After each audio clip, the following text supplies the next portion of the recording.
Thank you very much. Now we're ready for a session on regulated contracts and infrastructure, a risk or boon. Mr. Amit Kapur, Joint Managing Partner of JS Agar Associates, will speak on this topic. You would all know him very well. He's got 2 to 3 decades of experience in infrastructure sectors, has advised the governments on just about every policy, has also argued against the government on almost every policy or in every area. And his clients include central government, state government, multilateral institutions, Tatas, Adanis, GVK, GMR, everyone pretty much. And so I think without wasting further time, I would first, if you can join me in welcoming him. And then I would request him to make his address. Mr. Kapur, we have 25 minutes. And so would you like it 15 plus 10 or 20 plus 5? Q&A, whichever way it is. I will keep reminding you for 20 plus 5. Okay, thank you. Morning. Thank you for inviting me. I think it's an interesting topic. What's interesting is that the topic given to me was regulated contracts in infrastructure, boon or a bane. And already Alok has shifted it to risk or a bane. So it's the reality of regulated contracts and the world that we live in. It keeps changing. There are 3 basic fulcrums around which I would like to address you. The fact that we are dealing with contracts in infrastructure, so basically contract.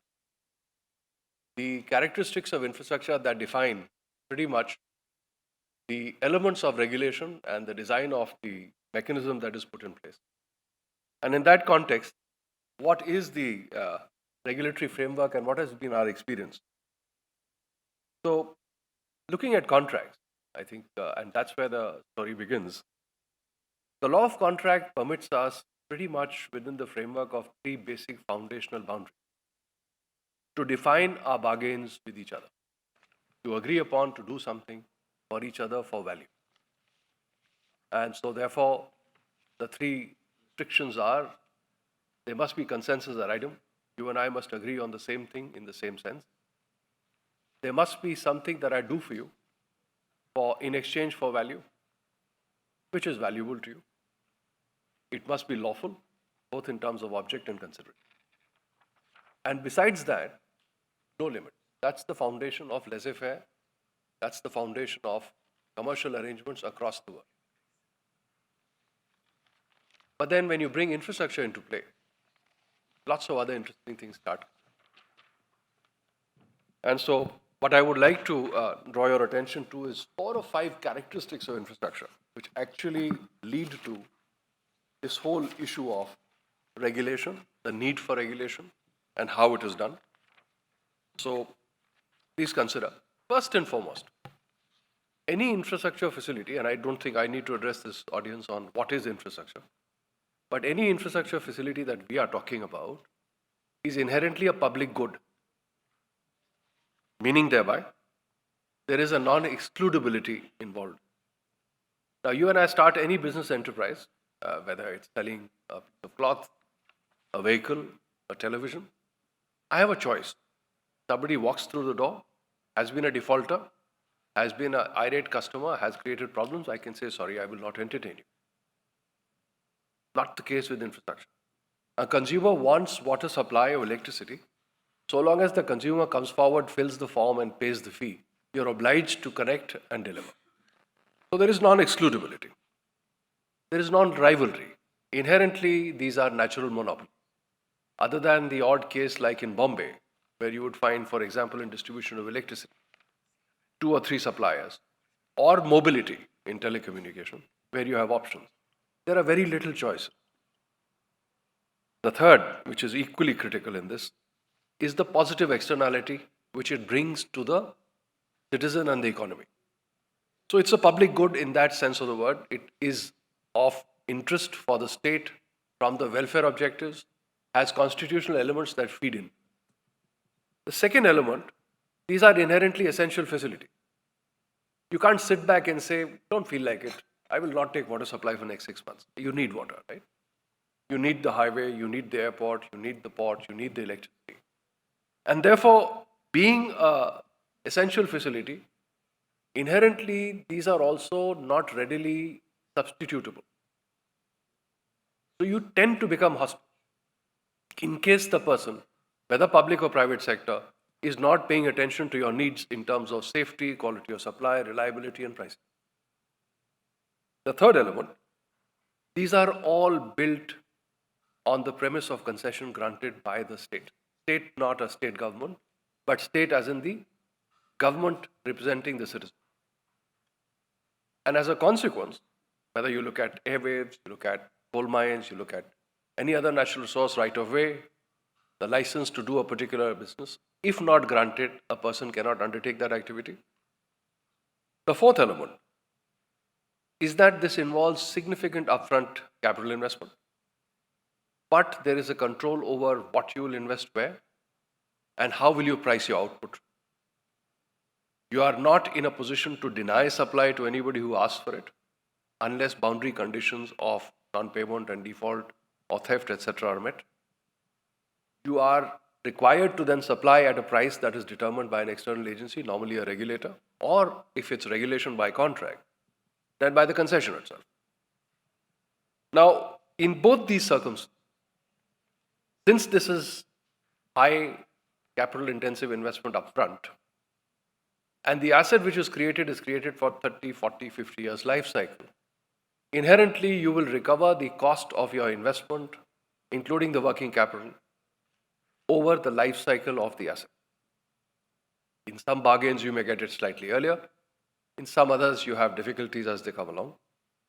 And these four, along with the fact that 75 to 80% of the funds come from public money. These are banks that are lending. That's your and my money back again. The fifth element, being long-term contracts in a life cycle of such projects, inherently uncertainties are the most predictable reality. In 2016, two economists, Oliver Hart and Bengt Holmström, won the Nobel Prize for Economics for what is called as the incomplete contract theory. The theory was that when you enter long-term contracts and when you enter complicated contracts, it is not possible to provide for all contingencies, eventualities through a mechanism of role and responsibility allocation. Therefore, in those circumstances, it is advisable to have a reset, a renegotiation, or an adjustment clause so that the very infrastructure investment or the asset is not put to peril, or whatever that asset. And the last point is that these arrangements are delivered on the back of multitudes of contracts. It's not one contract. You and I may sign a contract, I may be the distribution licensee supplying electricity to you. But at the back of it, there is a generator who has tied up debt and equity, which has brought the asset in, and to create the asset has bought the land or got right to use it, has then also in that got the equipment, got it installed, is operating it, is burning fuel. And there is a multitude of these contractual arrangements that are backstopped by that rupee that you pay as a consumer at the end of the day. So in that context, the question that arises is, why do we need regulation? What is the purpose of regulation? Is regulation a good idea?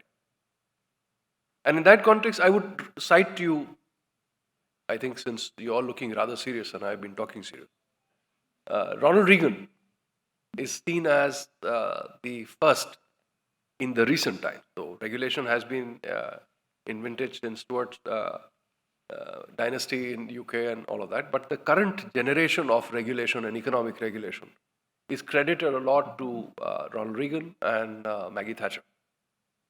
And Ronnie Reagan used to say in his first principles of economics, if it moves, tax it. If it keeps moving, regulate it. If it stops moving, subsidize. I think all governments follow it. They have no touchstone other than that. And the actual definition of regulation is a process established by law. I've drawn it from William Baumol, a very celebrated economist, whose theories have informed much of the IO theories of thinking of behavioral economics and what we do today. It is a process which restricts or controls some specified decisions made by the affected firms. So those who are regulated, something which they are conducting is controlled by it. It is designed to protect the public from exploitation by the firms with monopoly power. I mentioned to you that these are inherently monopoly. So the consumer interest inheres there.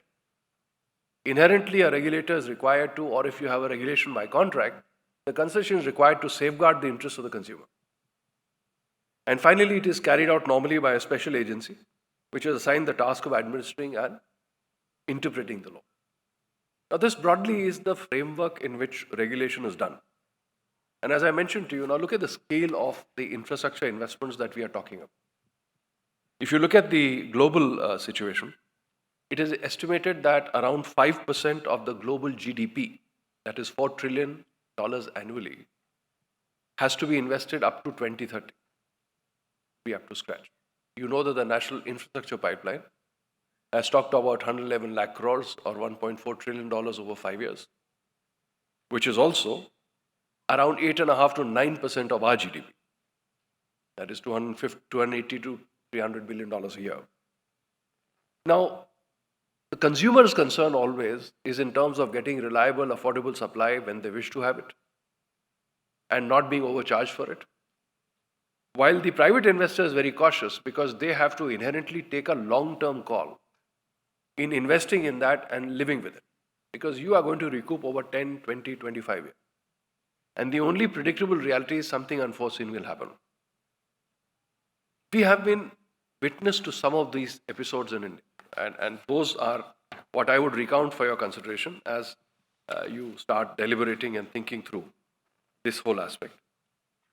So, some of the recent trends which have emerged, and I will, being a lawyer, can't help but go back to cases that one has seen and witnessed.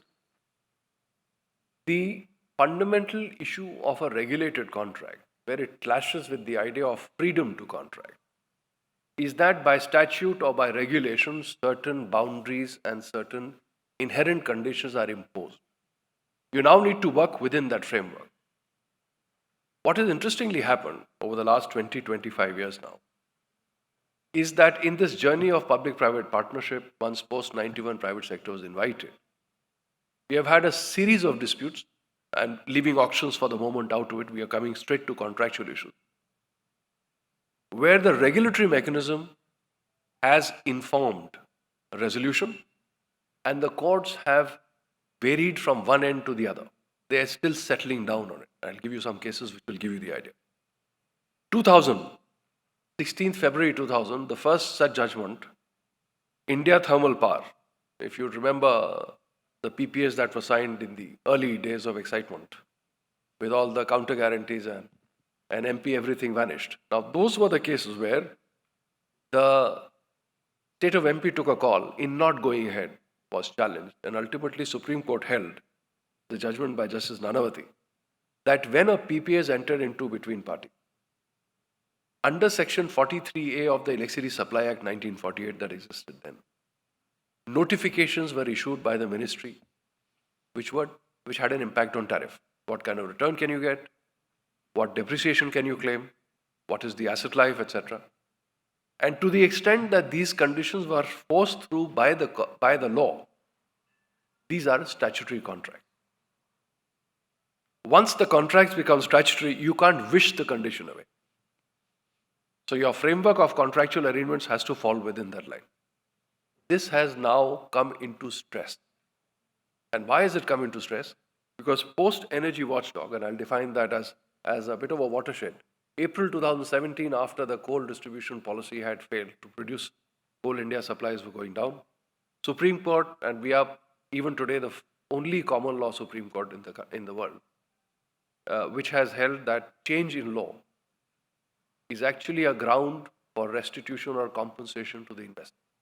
So there is an investor protection which was provided. Of course, in the framework, there was a framework in terms of what you have in the statute, but more importantly, there was the competitive bidding guidelines, and under that, the PPAs. Yeah. And those arrangements under the PPA had clauses for change in law and force majeure. Now, these are the reset clauses that I mentioned to you. Once that was tested, it was found that since it was assured to anybody who invested that you will get all the coal you need, and the coal was not coming through, it was a change in law. And ultimately, when the cabinet committee took a call on it and decided that yes, we have to deal with it, they reduced the minimum assured quantity. They allowed alternate supplies. Remember, it was nationalized at the time. The alternate coal was to be compensated in full. That doctrine of restitution or compensation is a gift by the Supreme Court, ultimately recognizing the policy framework and allocation of risk under the contracts. Now, that came under the statute and under the regulatory framework.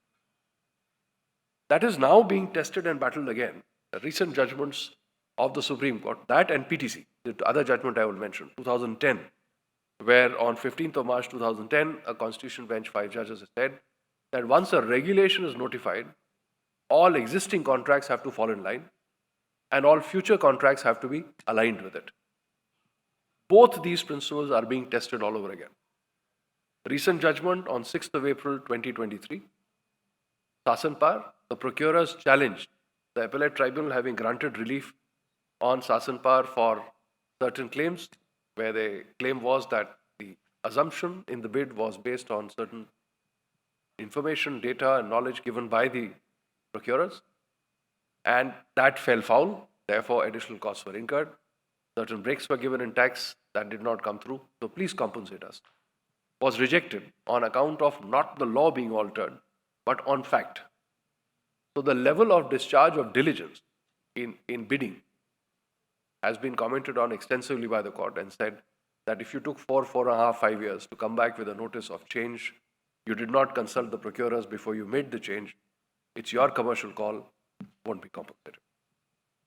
On the other side is a judgment this is Justice Joseph, and Justice Bhatt has come out with a judgment in Renew Power, which was also recent, 13th April, where he has gone ahead and taken a position where, recognizing the fact that there is the Constitution bench and there is energy watchdog, Justice Bhatt has nonetheless proceeded to distinguish, interestingly from his own previous judgment, that a PPA is not necessarily a statutory contract. It is at best regulated by regulations and law. And therefore, under the circumstances, he has said that any regulation that comes to override an existing contract must specifically say that I'm overriding. The Constitution bench had not said so. The Constitution bench said once a regulation comes, all have to fall in line. Now, it's quite another story whether 3 judges can override 5 judges and whether this interpretation will hold. We'll find out. But today, what I'm bringing to you is the dialectic of debate in trying to balance between affordability and viability. At the end of the day, comes to the baseline question. As an economy, as citizens, notwithstanding whether you are an investor or a consumer, all of us are consumers of electricity at some stage or the other. Similarly, other infrastructure facilities. The question is, how will you deal with unforeseen change and how will you restore this situation to equilibrium? And the last point, Specific Relief Act was amended in 2018 pursuant to Dr. Kelkar's committee report on rejuvenating PPP. And that amendment has brought into play the fact that normal civil courts will not entertain disputes relating to infrastructure. Injunctions will not be granted against infrastructure because inherently infrastructure involves public good and welfare of the citizens. So bringing back R.K. Lakshman's common man at the center stage of the problem and the debate has been the entire challenge that the legislative, executive, and the judicial mechanism has been grappling with. And as time goes by, we will find out. I would say that today, as we stand with 25 years of experience in the field, as in PPP, we started around 96, 97 actually. India is seeing a far more evolved thinking where Supreme Court is taking note of various economic theories, trying to consider the balance between consumer and the investment interest. And their Indira Banerjee judgment in Vidarbha has struck down and remanded back a judgment where they said that when the appellate tribunal had awarded 1,740 odd crores to be recovered, just because in the IBC there was a claim of 550 crores, you could not have ignored the fact that he was entitled to the payment because IBC goes on a different clock from the rest of the world. So with that, I would say it's neither a boon nor a bane. It's an evolving reality. You have to deal with it and play with it. You can't run away from it. Thank you.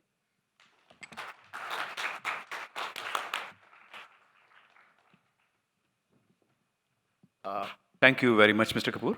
Very thought-provoking address. So let's get a few thoughts from the listeners. We have about, unfortunately, just about 5-7 minutes.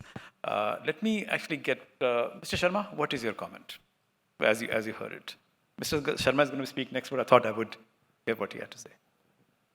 That was a bit of a surprise, but Amit is, in his own capacity, an outstanding lawyer on the regulatory side, absolutely no doubt about it.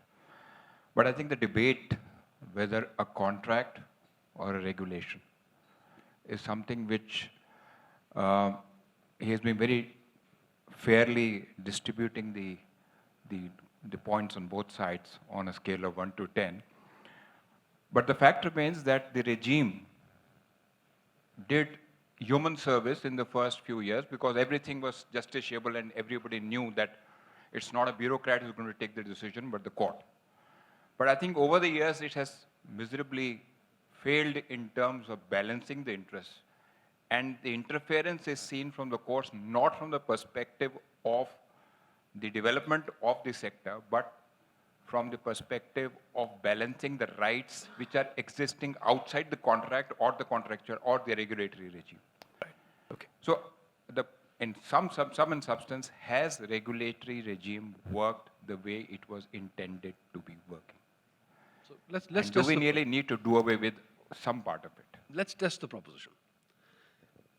You did not have any such dispute because you had a one-line notification of the changed rate for supply. And that was the end of the story. Today, before a person can go ahead and ask for a 5 paisa change in tariff, the entire balance sheet, P&L account, with all the details put out there in public domain, experts are engaged by the regulator. At least industry bodies and consumers are given a right to question, challenge, and debate. And the track of the good old story of 20, 30 years in court. In the most complex case in Energy Watchdog, I happen to have the pleasure of strategizing and working on the matter through, took 4.5 years all the way to Supreme Court and back. And as a consequence, I would say that when any system or mechanism brings in light into decision making, brings in accountability, I think it's a progress. Okay. The fact that it will take time to settle down, and these are very intractable conflicts and disputes, is the reality. The private sector will try and maximize the potential in terms of their ability to earn, because they are always running the risk of changes. The fact that they are at risk of expropriatory mechanisms. Change in law is one such. I can just move the goalpost by changing the taxation and your asset is taken away. The world over, they haven't seen this mechanism. Even the United States hasn't, but India has done it. Okay. I would love to have a comment actually from Mr. Bajaj. Mr. Khurana, you might have to wait this time. Mr. Bajaj, what is your comment? Mr. Bajaj has dealt with many of these issues before, as somebody who has been involved with the appellate tribunal. Any thoughts you have? It's working. Good morning. Can you repeat? No, just your thoughts on regulated contracts.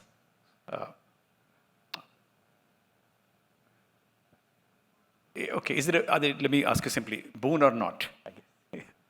Well, I think in the regulatory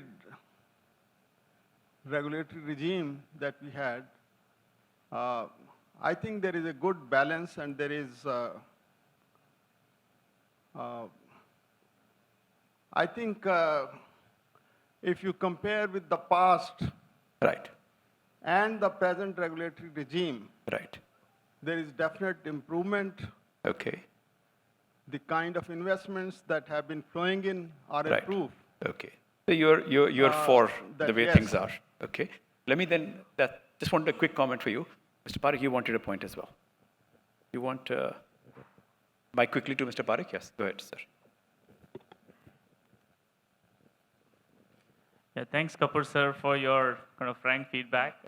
Just one perspective, if you can help us with, in terms of sanctity of contracts, which is not competitively bid, but is a sort of negotiated contracts by government agency with the private or CPSU, whatever. the case And may there be. aren't too many of those now, right? So, The entire wind sector before 3 years back is actually those negotiated contracts with very, very high tariffs. And then when the TBCB or any of those things happen, tariffs have fallen like 40, 50%. I think we've got the So questions. if you could give us a perspective that if states try to renegotiate, and as you rightly said that. Mr. Parikh, I think things he's will got the question. Yeah. I think even a recent judgment, Justice Chanchud was presiding in Tata Power Transmission in Bombay, has held that. And there's a judgment of the tribunal where Mr. Bajaj was on the bench. This is the BSES versus TPDDL, NDPL then, where Maithon Power 2010. Both judgments have held that you can have 62 or 63, you can have a bid out or a negotiated route. The difference is that in a bid out tariff, you are stuck with the bargain which you have signed, subject to reset clauses, which are basically change in law, force majeure, or some dispute resolution. In the regulated contract, you have the benefit that as you go along every 3 to 5 years, that contract can be relooked at and the tariffs can be reset. There are peculiarities which are in renewable sector because we have had the control period issues. If you complete a project within that time frame, you have that tariff for 20, 25 years. But that has also been under stress. If you look at it, there have been repeated attempts by states to not give you connectivity so that the 31st March deadline goes away. You fall by 2%, 2 rupees per unit, and after that you can take the consequence. So these are realities of contest. The state is interested in keeping it low. The private sector wants to complete things in time to earn. But ultimately, as I said, this regulatory mechanism has brought R.K. Lakshman's common man center stage. And that, to me, is the victory of that mechanism. Okay. Last question from me, Mr. Kapur. Kelkar committee made recommendations. None have been followed. Maybe one might have been followed. One has been. One has been followed. That's why I'm saying Specific fact was amended. maybe one has been followed. Infrastructure law, infrastructure courts have not yet happened. Special courts are appointed in some states. But have they started functioning? Some of them.